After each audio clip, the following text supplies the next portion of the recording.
Oke guys, balik lagi di channel YouTube Jago Pajak bersama gue Reza. Kali ini gue akan membahas tentang penyusutan dan amortisasi fiskal. Dan di video kali ini, di video pertama ini gue akan bahas tentang penyusutan fiskal. Nah, penyusutan fiskal itu sebenarnya mirip guys sama penyusutan akuntansi. Cuman di sini nanti ada perbedaan di mana nanti salah satunya adalah kalau misalnya penyusutan akuntansi itu kan kita melihat ketika kita menentukan umur dari suatu aset tetap, maka kita melihat apakah dia itu bisa berumur berapa tahun, misal 5 tahun, 6 tahun, 7 tahun dan seterusnya. Nah, sedangkan di dalam penyusutan menurut fiskal, penyusutan menurut pajak, dia itu dasarnya adalah peraturan. Jadi misalnya aset A misalnya, sudah diatur penyusutannya hanya boleh 4 tahun, ya udah berarti 4 tahun ya yang kita gunakan. Atau misalnya barang B, aset tetap B, kita tentukan bahwa dia misalnya kelompok 3, berarti 16 tahun dan seterusnya. Jadi umurnya itu ditentukan oleh peraturan yang ada. Nah, itu salah satunya, tapi nanti ada perbedaan-perbedaan lainnya. Nah, jadi ini konsep dulu guys, konsep penyusutan. Jadi pengeluaran atau harta apa sih yang disusutkan guys. Nah, ini sebenarnya sudah pernah gue sampaikan di video-video sebelumnya.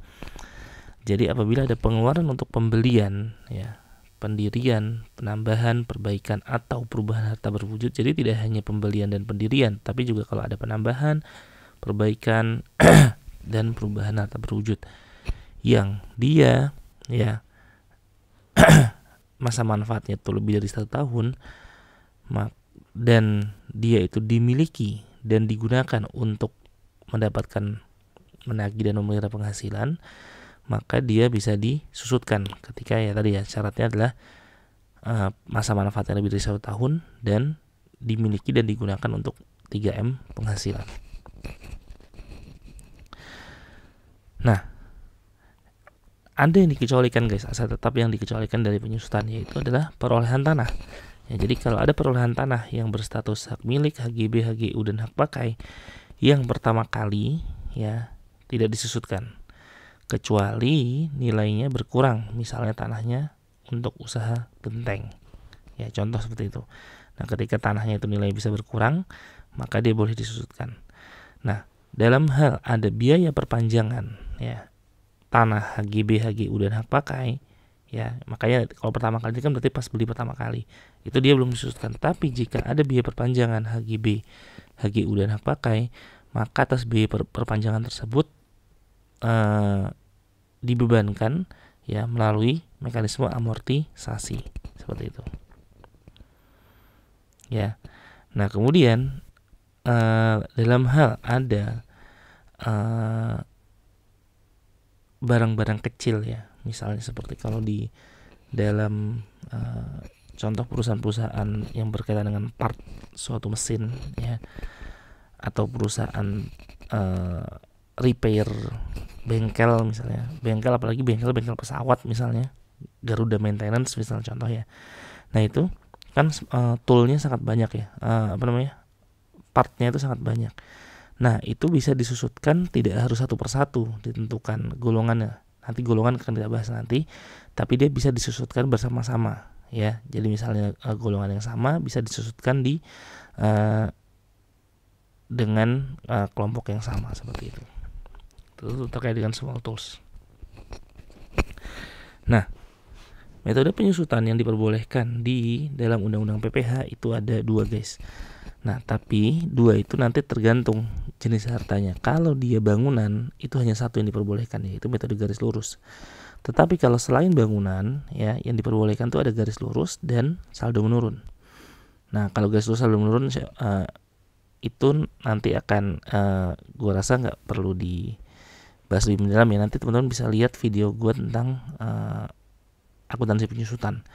Nah, saldo menurun di sini adalah saldo menurun ganda ya. Jadi double declining balance. Dia double declining balance. Ya, jadi saldo menurun ganda.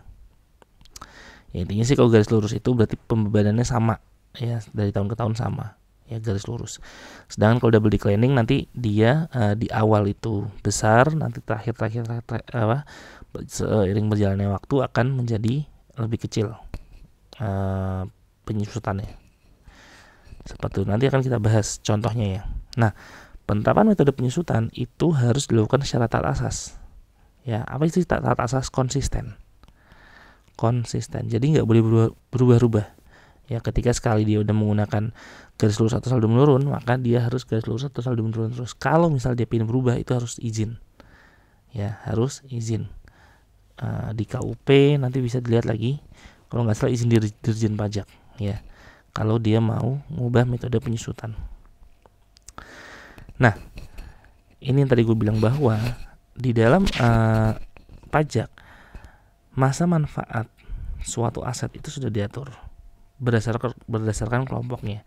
Nah, untuk kelompok bukan bangunan ada 4 kelompok. Ada kelompok 1, 2, 3, dan 4.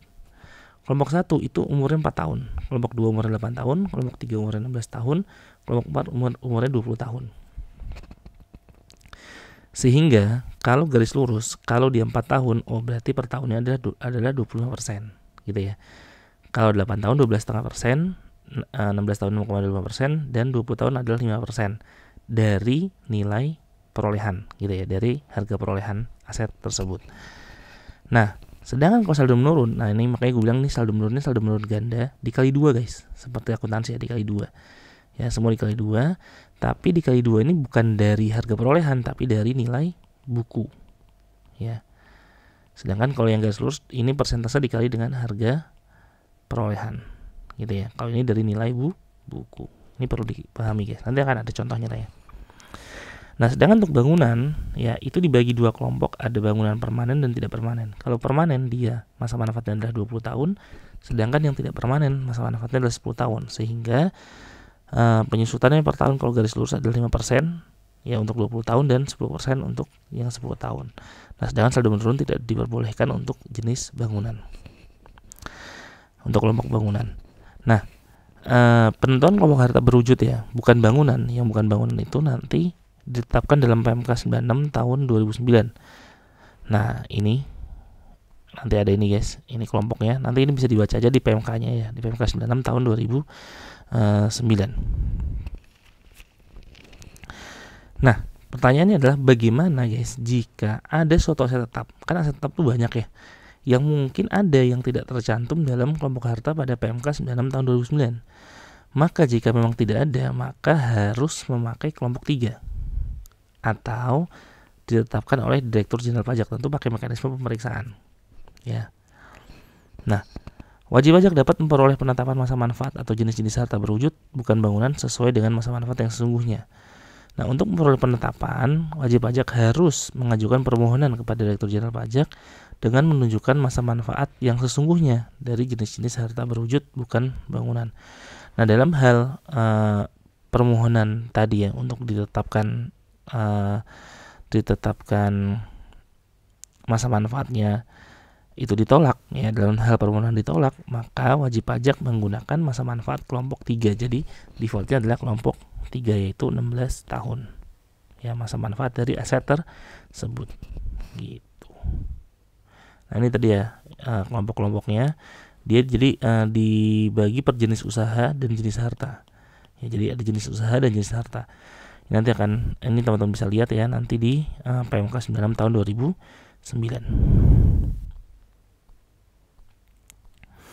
Oke, nah kemudian, hal yang menarik di dalam penyusutan ini adalah kapan sih saat dimulainya penyusutan. Yang mana ini berbeda dengan akuntansi guys. Jadi kalau di akuntansi kan misalnya ya penyusutan itu, misalnya dia perolehannya belinya itu di tanggal 30 Mei 2019. Maka kalau menurut akuntansi ini kan berarti penyusutannya start penyusutannya adalah Juni 2019 kan, karena dia udah di akhir bulan nih, di Juli 2019. Nah, sedangkan kalau di pajak enggak ya, jadi penyusutan dimulai pada bulan dilakukannya pengeluaran ya, artinya ketika dia membeli tanggal 30 Mei 2019 maka penyusutan dimulai di bulan Mei 2019 seperti itu. Nah, kecuali untuk harta yang masih dalam proses pekerjaan, maka penyusutannya dimulai pada bulan selesainya pengerjaan harta tersebut. Ya. Jadi ini beda guys. Kalau menurut akuntansi adalah mulainya Juni, menurut pajak mulainya adalah Mei 2019 gitu guys. Dan contoh, pengeluaran untuk pembangunan sebuah gedung sebesar 1 miliar, pembangunan dimulai bulan Oktober 2009 dan selesai digunakan di bulan Maret 2010. Nah, berarti penyusutannya bukan dari Oktober 2009 tapi dari bulan Maret 2010. Seperti itu guys. Nah, kemudian dengan persetujuan Direktur Jenderal Pajak, wajib pajak dapat diperkenankan melakukan penyusutan mulai pada bulan harta tersebut digunakan. Ya, jadi kan defaultnya adalah pada saat perolehan. Ya, tapi jika ada persetujuan dari Dirjen Pajak, wajib pajak itu bisa melakukan penyusutan itu pada bulan harta tersebut digunakan. Ya, untuk mendapatkan, menagih dan memelihara penghasilan, atau pada bulan harta yang bersangkutan mulai menghasilkan. Artinya ketika dia belum dipakai, dia belum dimasukin penyusutan. Nah, tapi ini harus dengan persetujuan Dirjen Pajak. Nah, contoh ya, PT yang bergerak di bidang perkebunan membeli traktor pada tahun 2009. Perkebunan tersebut mulai menghasilkan di tahun 2010. Nah, dengan persetujuan Direktur Jenderal Pajak, penyusutan traktor tersebut bisa dilakukan mulai tahun 2010 pada saat memang dia sudah digunakan. Nah, kemudian bagaimana sih contoh perhitungan penyusutan metode garis lurus? Garis lurus mah gampang sekali ya. Contoh, sebuah gedung harga perolehan adalah 1 miliar, masa manfaatnya 20 tahun. Ya udah, berarti per tahunnya adalah 50 juta. 50 juta ya. 1 miliar dibagi 20, 50 juta. Nah, lalu bagaimana jika dibelinya 1 Juli 2017 di tengah tahun? Nah, berarti penyusutannya adalah mulai Juli 2017. Artinya di tahun 2017 ya, dia penyusutannya adalah, nah Juli kan sampai Desember 6 bulan, 6/12 dikali dengan 50 juta. Jadi pakai prorata juga ya guys, seperti di akuntansi. Tapi bedanya adalah saat mulainya penyusutan aja. Seperti itu. Kalau ini sih sama, akuntansi sama pajak sama. Tapi kalau tadi contohnya misalnya di 30 Juli 2017, nah itu akan menjadi hal yang berbeda antara akuntansi dengan pajak. Nah, contoh penyusutan metode saldo menurun. Nah, kalau saldo menurun gimana guys? Nah, ini contohnya, mesin diperoleh Januari 2009 dengan harga 150 juta. Masa manfaat 4 tahun, tarif penyusutan 50%. Nah, berarti kan harga perolehannya 150 juta. Nah, di tahun pertama 2009 ya.